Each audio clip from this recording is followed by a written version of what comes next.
Hello. നമ്മളൊരു പരിധിക്കപ്പുറത്തേക്ക് നമ്മുടെ സ്വാതന്ത്ര്യത്തെ കടിഞ്ഞാണിട്ട് വെച്ചിട്ടുണ്ടെങ്കിൽ പിന്നെ അത് ഭയങ്കര പാടായിരിക്കും നമ്മുടെ ലൈഫിൽ. എന്താ പറയുക, നമുക്ക് ആ ലൈഫിൻ്റേതായ എല്ലാ എക്സ്ട്രീം ലെവലൊന്നും ആസ്വദിക്കാൻ പറ്റില്ല. നമുക്കൊരു പരിധികളൊക്കെ ഉണ്ട്. അതിൽ നിന്നുകൊണ്ട് നമ്മളാലാവുന്ന വിധം എപ്പോഴും നമ്മുടെ സ്വാതന്ത്ര്യം മാക്സിമം എൻജോയ് ചെയ്യാമെന്ന് മാത്രമേ ഞാൻ പറയാറുള്ളൂ. ഇതെൻ്റെ പുതിയ നാത്തൂനാണ് കേട്ടോ. ഇവളൊന്ന് പരിചയപ്പെടുത്തി വിടാമെന്ന് വിചാരിച്ചു. കുട്ടി ഭയങ്കരമായിട്ട് തേങ്ങ ചിരണ്ടാണ്. ഞാൻ നേരെ എൻ്റെ വീട്ടിലേക്കാണ് പോയത്. വീട്ടിൽ പായസം വയ്ക്കണതിൻ്റേതായ ചെറിയ തിരക്കാണ്. നമ്മുടെ വീടൊക്കെ അടുത്തടുത്തായതുകൊണ്ട് എനിക്ക് എൻ്റെ വീട്ടിൽ പോയാൽ എപ്പോഴും എന്താ പറയുക, എപ്പോഴും ഭയങ്കര ഒരു ഉത്സവ പ്രതീതിയാണ്. മറ്റൊന്നും കൊണ്ടല്ല, അപ്പുറത്തും ഇപ്പുറത്തും ഒക്കെ അടുത്തടുത്തായിട്ടാണ് നമ്മുടെ വീടുകളൊക്കെ ഉള്ളത്. അപ്പോൾ ഞങ്ങൾ എല്ലാവരും എന്തെങ്കിലുമൊക്കെ ഉണ്ടാക്കിയിട്ടുണ്ടെങ്കിലും അല്ലെങ്കിൽ എപ്പോഴും എല്ലാവരും ഒരിടത്തൊക്കെ ഇരിക്കാൻ വേണ്ടി ആഗ്രഹിക്കുന്നവരാണ്. എങ്ങനെയെങ്കിലൊക്കെ ഏതെങ്കിലുമൊക്കെ സമയം എല്ലാവരും ഒന്നിച്ചൊക്കെ വരും. അപ്പോൾ അതൊക്കെ ഒരു രസമാണ്. അപ്പോൾ ഇന്ന് നമുക്ക് എന്തായാലും പായസം വെക്കണതിൻ്റേതായ ഒരു തിരക്കിലാണ്. അപ്പോൾ എല്ലാവരും കുറച്ച് പേര് പായസം കുടിക്കാനായിട്ട് വെയിറ്റ് ചെയ്യുന്നു, കുറച്ച് പേര് പായസം ഉണ്ടാക്കിക്കൊണ്ടിരിക്കുന്നു, കുറച്ച് പേര് പായസത്തിൻ്റെ എന്താ പറയുക അറ്റകുറ്റപ്പണികളിലൊക്കെയാണ്. ഇത്തവണ ഞങ്ങളുടെ ഓണം കുറച്ച് ഡിജിറ്റൽ ഓണമായിരുന്നു. മറ്റൊന്നും കൊണ്ടല്ല, കാറ്ററിംഗുകാരായിരുന്നു നമ്മുടെ സദ്യ കൊണ്ടുവന്നത്. അതിൻ്റേതായ ചെറിയൊരു മടുപ്പൊക്കെ ഉണ്ടായിരുന്നു. എന്നാലും കുഴപ്പമില്ല, അത്യാവശ്യം അടിപൊളിയൊക്കെ ആയിട്ട് നമ്മൾ ഓണം ആഘോഷിച്ചു. അപ്പോൾ ഓണത്തിന് തയ്യാറാക്കാൻ വെച്ചിരുന്ന പായസത്തിൻ്റെ കൂട്ടൊക്കെ എടുത്തിട്ടാണ് ഇപ്പോൾ നമ്മൾ പായസം വയ്ക്കുന്നത്. അപ്പോൾ നമ്മളെല്ലാവരും കൂടെ പായസം വെച്ച് കഴിക്കാമെന്നൊക്കെ വിചാരിച്ചിട്ട് എല്ലാവരും കൂടെ ഭയങ്കര എൻജോയ് ചെയ്താണ് പായസം ഉണ്ടാക്കിയത്.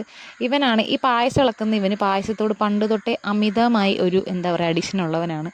നമ്മുടെ ഏത് വീട്ടിൽ പായസം വെച്ചാലും ഒരു ചെറിയ ഗ്ലാസ്സിലെങ്കിലും ഇവന് കൊണ്ട് കൊടുത്തിരിക്കും. കാരണം ഇവന് പായസത്തോട് ഇപ്പോഴും അന്നും, അതായത് കുഞ്ഞിലേ തൊട്ടേ അമിതമായ ഒരു ആസക്തിയുള്ള ഒരാളാണ്. അതുകൊണ്ട് അവൻ തന്നെയാണ് ഈ പായസത്തിൻ്റെ മെയിനായിട്ട് ചുക്കാൻ പിടിച്ച് പായസം ഉണ്ടാക്കുന്നത്.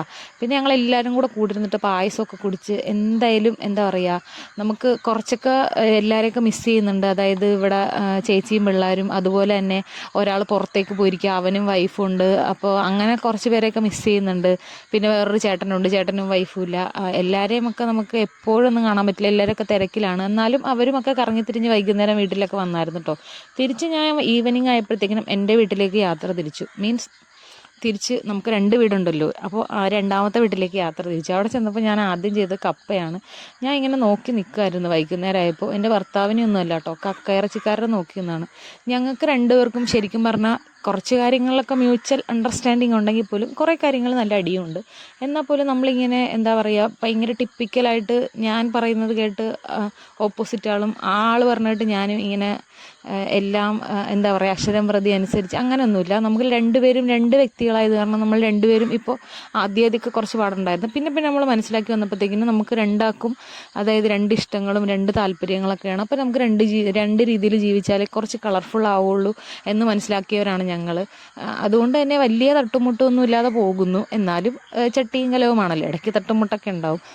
കപ്പ കുറച്ച് വ്യത്യസ്തമായിട്ട് വയ്ക്കാമെന്ന് വിചാരിച്ച് ഞാൻ സവാള ഇട്ടാണ് കപ്പ ഉണ്ടാക്കിയിട്ടുള്ളത് കേട്ടോ.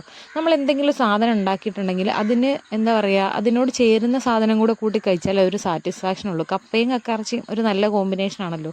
പക്ഷെ കക്കയിറച്ചിക്കാരൻ നമ്മളെ ചതിച്ചത് കൊണ്ട് കക്കയിറച്ചി നമുക്ക് എന്തായാലും ഇന്ന് ഒഴിവാക്കേണ്ടി വന്നു. പിന്നെ പോയിട്ടുണ്ടായിരുന്ന കുറച്ച് മീനാണ്. പിന്നെ ഞാൻ ആ മീനെടുത്ത് വറുത്തു. ഇത് എന്ന് വെച്ച് കഴിഞ്ഞാൽ അവൻ വരുമ്പോൾ കുളിക്കാനായിട്ടുള്ള അവന് വെള്ളമാണ് കേട്ടോ.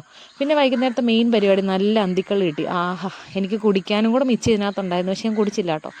അപ്പോൾ നാളത്തേക്കുള്ള അപ്പം കള്ളപ്പമാണ് നമ്മൾ ഉണ്ടാക്കുന്നത്. അപ്പോൾ ഈ ഇൻഗ്രീഡിയൻസ് ഒക്കെ ചേർത്തിട്ട് നമ്മൾ അപ്പത്തിന് അരച്ച് ഏകദേശം നമ്മുടെ പണിയൊക്കെ കഴിഞ്ഞപ്പോഴത്തേക്കിനും കൂടെ അവനും കൂടെ വരാറായി. ഞങ്ങൾ തമ്മിൽ ചേട്ടാ ചോട്ടാ ബന്ധമൊന്നുമില്ല, അങ്ങനെ വിളിക്കാറൊന്നുമില്ല.